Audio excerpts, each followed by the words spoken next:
Serikali mkoani Mwanza imezindua mkakati maalum wa kuwaondoa watoto wa mitaani, huku ikiwaonya wazazi na walezi wanaowatelekeza watoto hao na kusema hatua kali za kisheria zitachukuliwa dhidi yao.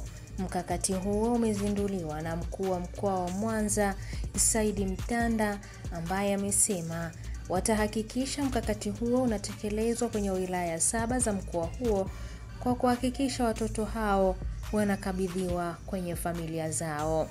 Aidha, katika hatua nyingine, RC Mtanda amesema wazazi na walezi watakaobainika kuwatelekeza watoto hao watachukuliwa hatua za kisheria, ikiwemo kifungo cha miezi 6 au kulipa faini ya shilingi milioni 5 kwa kushindwa kuwalea watoto wao. Mimi ni Irene Nziku na hii ni Ambwene Media. Watu wengi wanafikiri ukishazaa mtoto, ukishamwacha na zagaa ovyo, hakuna sheria inaweza kukubana wewe mzazi au mlezi. Sheria ipo. Sheria hii sura ya 13 inaeleza pia adhabu ambazo mzazi ambaye hatekelezi matunzo na ulinzi wa mtoto anaweza kuadhibiwa.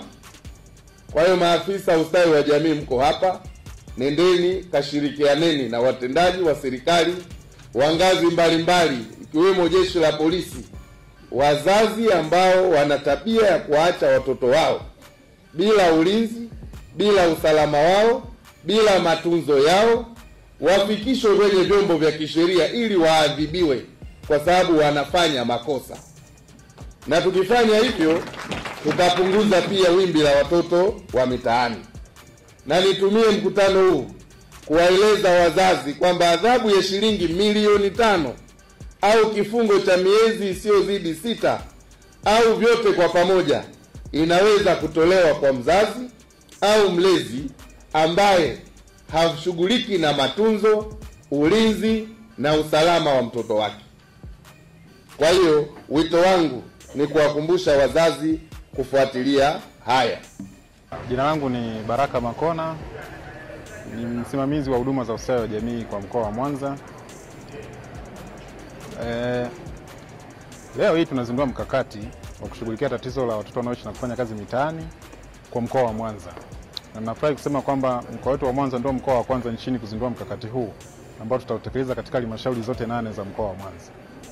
Lakini mkoa wetu ni mkoa wa pili kitaifa kuwa na idadi kubwa ya watoto wanaoishi na kufanya kazi mitaani.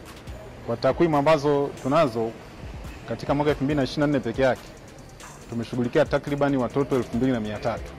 Sasa watoto hawa ni wengi, lakini kuanzia Januari mpaka Machi mwaka huu tumeshashughulikia na watoto 189 mpaka sasa.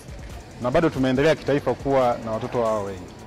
Sasa uzinduzi wa mkakati huu utatusaidia sana katika kuhakikisha kwamba watoto hawa tunawapunguza, kama sio kuondokana na tatizo hili kabisa.